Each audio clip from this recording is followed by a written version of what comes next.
China has such a unique food culture that eating my way through Shanghai, Xi'an, and Beijing was a highlight of my journey. This is Living Local, Traveling Global with Kelly Farrow, featuring United States Tour Operators Association member Wendy Wu Tours in China.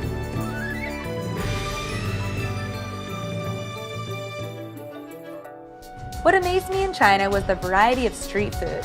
You could find all different types of savory and sweet snacks, hearty meals, and on-the-go sticks, all right on the street. Street food is just huge here in China, and there's a ton of people at this one, so that's why I think it must be good. I'm gonna try one. And with the fast-paced lifestyles in the cities that we visited on our trip with Wendy Wu Tours, a United States Tour Operators Association member, it is no wonder that many Chinese prefer the grab-and-go option. I dabbled in some street-side snacks between meals, which were on the sweeter side, and at night, I cruised the street stalls.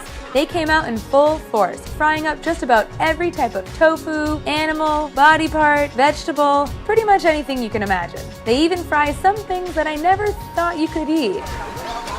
Noodles, dumplings, desserts, bubble teas. I bet you could eat some of your favorite bites in China without ever entering a restaurant. However, when we did enter restaurants, we were equally delighted.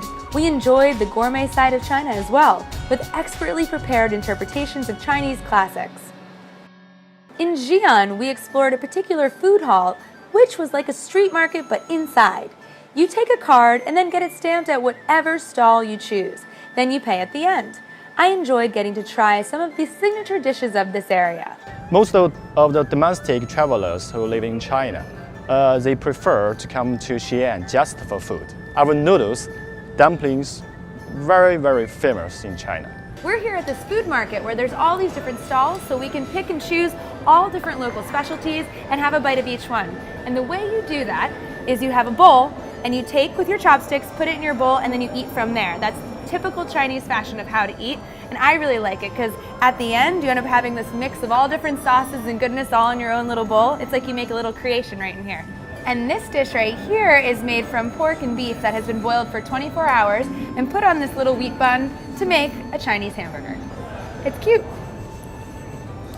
I didn't realize it, but China invented the noodle, and wow, do they have so many varieties. I think in China, my favorite food will be noodles, all kinds of noodles. I saw the creation process of the biang biang noodle, named after the noise it makes when it's slammed on the counter. Part of the process of stretching it out into the noodle-like shape. I also watched a noodle master create ramen from scratch. First making the dough, then stretching it out until it gets thinner and thinner. It was like watching a performance. And the strength that was involved, wow.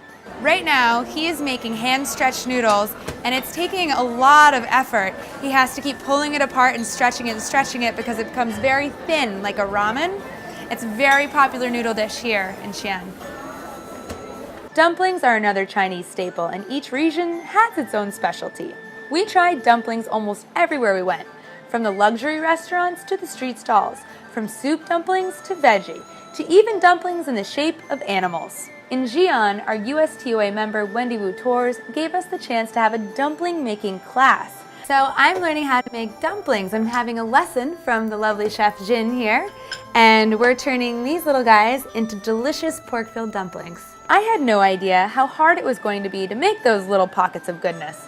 Our chef was trying to teach us how to make them in the shape of roses and butterflies, and though it was lost in translation, I could tell that we weren't going to be hired there anytime soon. We learned to make the standard dumpling right here, which is for good luck. This one right here is a butterfly dumpling, and it's for good luck and love for a long time. And then this one is a rose, which is my favorite, and it is also for love. So eating dumplings is like a celebration, and each one means something. My favorite food is like meat, beef, pork, chicken. It's my favorite food. So now I'm so excited because we're gonna try Peking duck right here in Beijing, and this is my first time ever trying it. This has been famous for the past 500 years. The noblemen, the emperors, they all used to eat this. This is for the upper class. And he's filleting it right in front of us, slicing it off. The skin looks so crispy, I can hear it crackling behind me. And the process of roasting these specially bred birds is intense, and it has been perfected. And just as important as how the Peking duck is made, it's also important how you prepare your own pancake. So first, you take some of the duck meat. I like the breast meat. You dip it in the plum sauce.